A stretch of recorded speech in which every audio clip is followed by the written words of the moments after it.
Hi, it's me again with Corel tips and tricks. Pretty cool looking 3D logo model using this right here. And depending on the size of your square that you start out with is going to determine what yours is going to look like. So you can kind of play around with it. So we're going to make a rectangle, and I'm going to hit P, put it at the center of the page, and I'm going to take off 3 inches off the corner. Now I'm going to Control D and alternate C to make it rotate from the center, which it would anyway because it's in the center of the page. But we're going to go at negative 45 degrees. Well, that's not enough for this thickness. So let's see what we can do because I made it thicker than the one before. We need this line pretty much equal with that. So we'll grab the rotation and we'll put it like right there. And like I said before, so this is going to be a different one than the one before. So we're going to take our Smart Fill tool.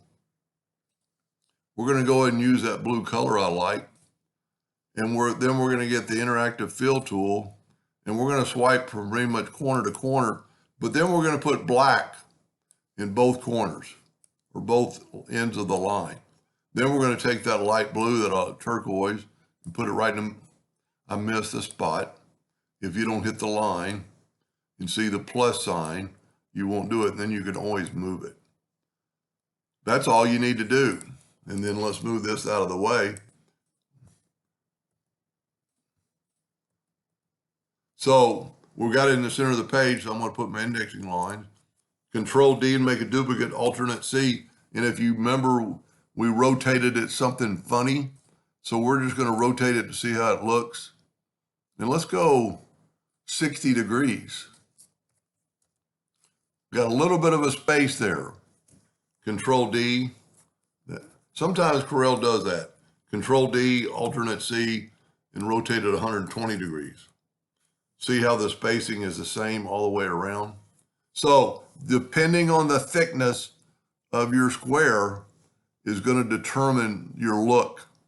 And as always, if we put a black box, fill it with black, go up to Object Order, back a page, and it makes it really stand out. Turn off the indexing line. I like my first one better because I had more. So if you would have started, well, let's just do one. Let's just take this and let's take one of these and let's shrink it down. I'm actually just going to shrink it this way. Now I'm going to hit P, put it in the center of the page, Control D and make a duplicate, alternate C to make it rotate from the center. And we want that to be about right in there. We'll see how close we are. We don't want any leaks. Let's go a little bit more. And we have to be something, well, let's make it 30 degrees. And now we can fill in this part right here. And because we're working in the center of the page, it'll rotate from the center of the page. But we need to do our make it look better with the Interactive Fill tool. I'm just going to go ahead and delete these this time. I'm using somebody else's program and they're not act all like it's filled. Interactive Fill tool and just swipe up. And you don't have to use my colors, but I like it on a dark shirt. If I was a printer, to print on a dark shirt and just kind of see, I missed the line again. So you have to go till you get that plus sign right there. And then we can move that up a little bit. Now, Control D. Now, if you remember, we did 30 degrees. Control D and make a duplicate, alternate C to make it rotate from the center.